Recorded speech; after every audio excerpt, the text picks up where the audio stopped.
माली। एक गांव में दो पड़ोसी थे। दोनों माली थे।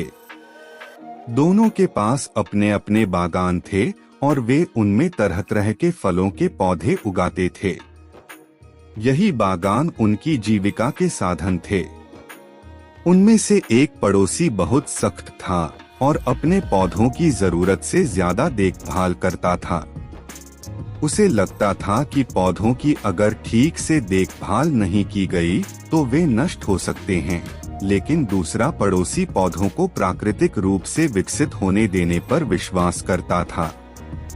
वह पौधों की उतनी ही देखभाल करता था जितने की उन्हें आवश्यकता थी, लेकिन वह अपने पौधे के तनों और टहनियों को काट-छांट न करके अपनी मनमर्जी दिशा में बढ़ने देता था।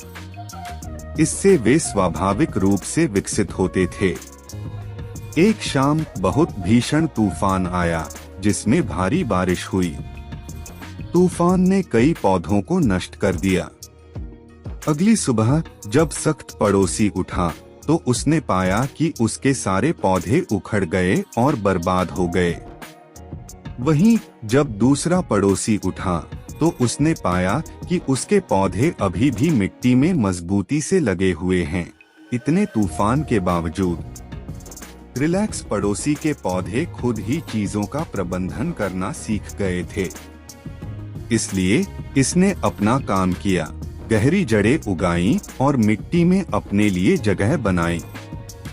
इस प्रकार यह तूफान में भी मजबूती से खड़ा रहा।